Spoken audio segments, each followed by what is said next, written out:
నేటి ప్రత్యేకతకు స్వాగతం. ప్రముఖ రచయిత వేటూరి ప్రభాకర్ శాస్త్రి గారి జయంతి. ఈయన గారి గురించి విశేషాలు తెలుసుకుందాం.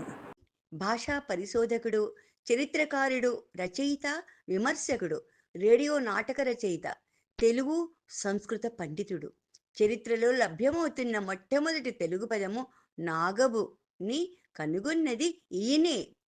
ప్రభాకర శాస్త్రి గారి కృష్ణా జిల్లా మోపీదేవి మండలంలో కృష్ణానదీ తీరమున ఉన్న పెదకళ్ళేపల్లిలో శ్రీవత్స గోత్రదులైన వేటూరి సుందరశాస్త్రి శేషమ్మలకు మూడవ సంతానముగా 1888 ఫిబ్రవరి 7న జన్మించారు. తండ్రి సుందరశాస్త్రి ఆయుర్వేద వైద్యుడు. ప్రభాకర శాస్త్రి గారి ప్రాథమిక విద్య స్వగ్రామంలోనే సాగింది. తండ్రి వద్ద, మద్దూరి రామావధాని గారి వద్ద సంస్కృత ఆంధ్రములను నేర్చుకున్నారు. 16 ఏళ్ల వయసులో చెళ్లపిళ్ల వెంకట శాస్త్రి బందరు ఉన్నత పాఠశాలలో తెలుగు ఉపాధ్యాయులుగా పనిచేస్తున్నారని తెలిసి కొందరు సహాధ్యాయులతో కలిసి అక్కడ చేరారు. ఆ తర్వాత 19వ ఏట మెడ్రాస్ చేరి వెస్లీ మిషన్ హై స్కూల్లో తెలుగు పండితునిగా 2 ఏళ్లు పనిచేశారు. రచనా శైలి, రచనలు ప్రభాకర శాస్త్రి కావ్యాలు రచించటంతో పాటు అనువాదాలు, వివరణా గ్రంథాలు కూడా రచించారు. ఈయన ప్రాచ్య లిఖిత పుస్తకాలయములో అనేక తెలుగు గ్రంథాలను చారిత్రకాధారాలతో సవివరంగా పరిష్కరించి ప్రకటించారు. వీరి ముఖ్యమైన రచనల గురించి తెలుసుకుందాం.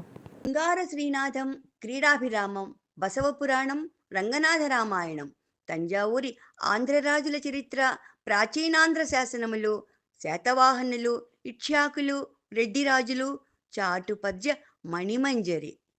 ఇతని అనువాద రచనల గురించి తెలుసుకుందాం. ప్రభాకర శాస్త్రి గారు సంస్కృత రూపకాలను తెలుగులోకి అనువదించారు. ఇందులో 1910లో ప్రతిమ రామాయణం, 1913లో కర్ణభారం, భారతం వంటి అనువాదాలు చాలా ప్రముఖమైనవి. ఈయనకు వేటూరి ఆనందమూర్తి అనే ఒక కుమారుడు గలడు. ప్రముఖ సినీ గీత రచయిత వేటూరి సుందరరామూర్తి వీరి తమ్ముని కుమారుడు.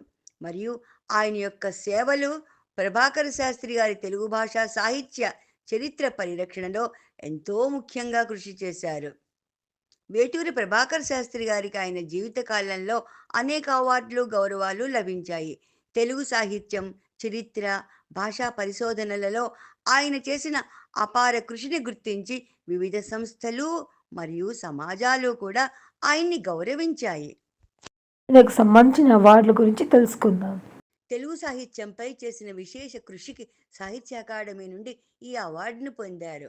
ఆయన జీవితకాలంలో 1940 నుంచి 1950 మధ్య జాతీయ స్థాయిలో అనేక సంస్థలు, సాంస్కృతిక సంఘాలు ఆయన సాహిత్య సేవలను గుర్తించాయి.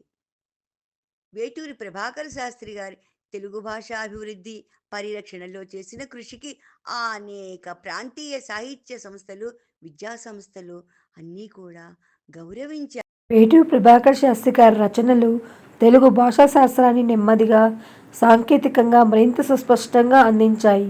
తెలుగు వేదాంత శాస్త్రం, భాషాశాస్త్రం, సాహిత్యమాల వంటి పుస్తకాలు ఆయన శాస్త్రవేత్తగా ఉన్న ప్రతిభను స్పష్టంగా తెలియజేస్తాయి.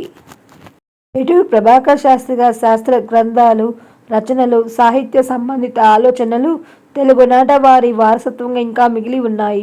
ఆయనకి తెలుగు భాష సాహిత్యం పట్ల చూపిన ప్రేమ ఇంకా మనలో సజీవంగానే ఉంటుంది. రోజు ఆయన జయంతి కనుక మనం ఆయన చేసిన కృషిని, తెలుగు భాషకు అందించిన సేవలు మనం గుర్తు చేసుకుందాం.